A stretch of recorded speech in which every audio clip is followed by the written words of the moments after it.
Bismillahirrahmanirrahim. Assalamualaikum warahmatullahi wabarakatuh.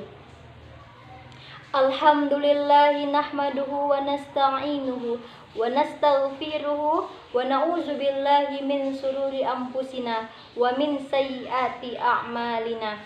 May yahdihillahu fala mudhillalah wa may yudlilhu fala hadiyalah. Asyhadu an la ilaha illallah wa asyhadu anna Muhammadan abduhu wa rasuluh. La nabiyya ba'da, amma ba'du. Pertama dan yang paling utama, marilah kita panjatkan puji syukur kita kehadirat Allah Subhanahu wa Ta'ala, yang mana hingga saat ini kita masih diberi kesehatan, kesempatan, sehingga kita dapat berkumpul di tempat yang kita cintai ini.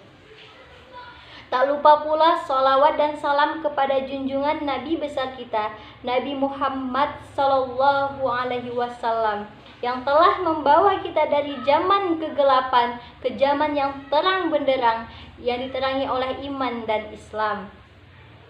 Pada kesempatan kali ini saya mau membawakan ceramah dengan judul perbedaan mazhab dalam Islam. Hadirin wal hadirat rahimakumullah. Perlu kita ketahui bersama bahwa mazhab dalam Islam adalah pandangan atau pendapat-pendapat imam tentang hukum-hukum yang berlaku dalam agama Islam. Mazhab terbagi menjadi dua makna. Yang pertama, mazhab adalah al-mu'taqad, yang berarti diyakini. Yang kedua, mazhab adalah at-thariqah, yang berupa jalan maupun metode.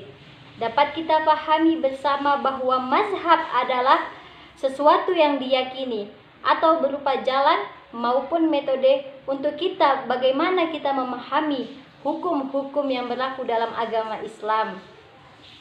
Dalam agama Islam ada 4 mazhab fikih yang terbesar dan berkembang hingga saat ini. Yang pertama itu ada mazhab Hanafi, yang kedua mazhab Maliki, yang ketiga ada mazhab Syafi'i, serta mazhab Hambali. Perbedaan mazhab dalam persoalan ijtihadiyah seringkali menyebabkan hubungan antar umat Islam tidak harmonis. Padahal walaupun berbeda pendapat, keempat imam mazhab ini tidak pernah saling menjatuhkan, tidak pula pernah saling mencela. Bahkan mereka tidak segan-segan berguru kepada yang lainnya. Ya mustami'in rahimakumullah, bagaimana kita menyikapi, bagaimana kita mensikapi perbedaan seperti ini? Kalau misalkan kita berada pada masyarakat yang mayoritasnya menggunakan mazhab Imam Syafi'i, maka jangan membawa mazhab yang lain. Mengapa demikian? Dikhawatirkan timbulnya perpecah belahan antar umat. Karena menjaga persatuan lebih diutamakan daripada mengamalkan mazhab. Inilah yang diamalkan oleh para ulama.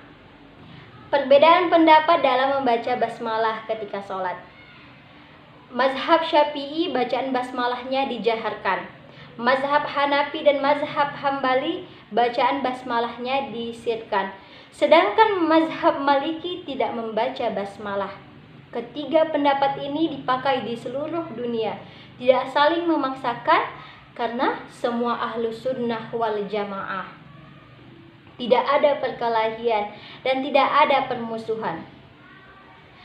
Karena keempat imam mazhab ini berdalil kepada hadis Rasulullah Shallallahu Alaihi Wasallam.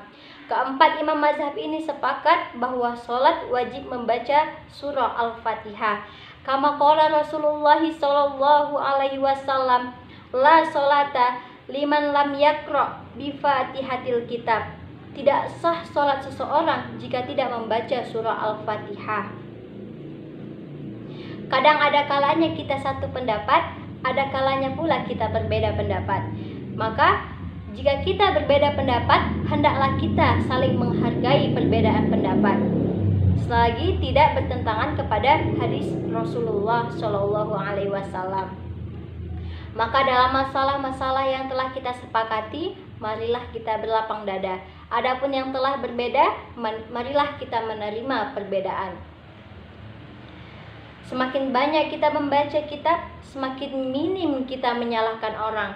Dan semakin banyak kita berguru kepada para ulama, maka semakin berlapang dada pula lah kita menerima perbedaan pendapat antar para ulama. Inilah yang diajarkan akhlak salafus soleh untuk kita menghargai perbedaan pendapat. Mungkin ini saja yang dapat saya sampaikan. Lebih dan kurang saya mohon maaf. Pada Allah saya mohon ampun. Ilal liqa ma'assalamah. Assalamualaikum warahmatullahi wabarakatuh.